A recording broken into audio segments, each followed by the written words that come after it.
Hello, it's day 158, and I want to talk about your stomach and your brain. Ever since I was very young, I've always suspected that there's something more to hunger than just a feeling in your stomach or a signal from your brain. And sure enough, lately, a lot of research has been coming out about something called the enteric nervous system, which is a bundle of nerves in your stomach that functions essentially as a second brain. And you'll actually find a lot of clickbait articles out there that call it the second brain, the brain in your stomach, and doesn't that conjure an interesting image? And while I'm no scientist by any means, I have noticed that there's two distinct camps when it comes to the research on this topic. On one side, you have the very dry doctors and sciencey type people, and on the other side, you have dietitians and nutritionists and influencers as well. And the people on that side of the research have a very interesting way of looking at this brain stomach. They treat it almost like a possession, a little demon that is controlling what you think and feel. It's the thing in your stomach that wants the cupcake. It's the thing in your stomach that's making you fat. You should rebel against it. You should go on a diet, in fact. And really, that makes a ton of sense to me. Because if you think about like diet people and like nutritionists, their whole market plan is to sell you the idea of control. Get your eating under control, control your calories, control your macros. It's all about feeling in control in the moment. And for me, eating has always felt like an out of control thing. Like if only I could get control, if only I could find the right diet that would give me back control of my eating, then I would be skinny and petite forever.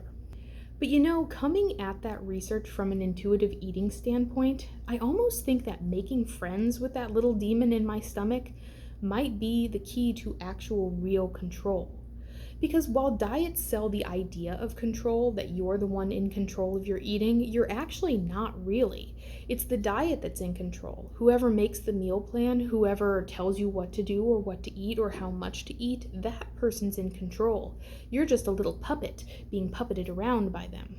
But if you actually listen to your body, actually listen to the thing in your stomach that is telling you, it's time to eat now. It's time to stop eating now. We want something cheesy today. No, actually, we want some meat. No, actually, we want some vegetables. I was a person who thought that if I went on intuitive eating, if I listened to my body, what it wanted to eat, I would eat nothing but like 40 pounds of chocolate a day. I really did think that. But as I've been getting further into intuitive eating, I found that my cravings have really expanded. I crave things that I never would have craved before. Some days I crave tortilla shells, just the tortilla.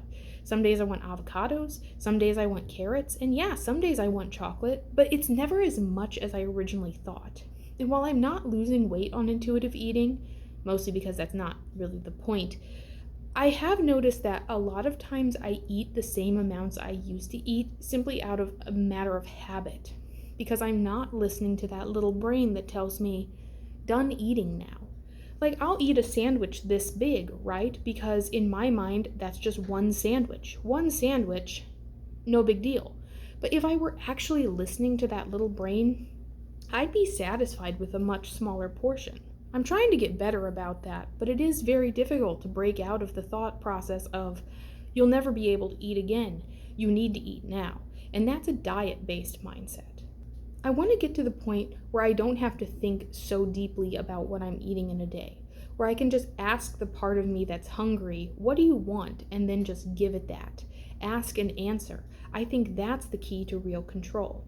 But of course, the people who make the diets, the influencers, the dietitians, they'll tell you that that's a terrible idea, that will lead you to spiral out of control. But I think when you hear them saying that, you really have to remember that those influencers, even the nicest ones, even the nicest nutritionist, most of them would put you in the ground if your corpse would make them $15 a month. They're not actually that concerned about your health. They're concerned about the illusion of health, the illusion of you being good and in control. I really do think that in 50 or 60 years' time, people are going to look back at the diet industry of today and they're going to think about us the same way we think about women from the 1920s who ate cocaine and tapeworms to stay thin. That actually happened, by the way. I might talk about it. But my point is, the research hasn't gotten to where it needs to be, and people speak about dieting like it's an absolute truth. And just having been there and having looked at all of the people around me who diet every day, I don't think there is an absolute truth to be had, not yet at least.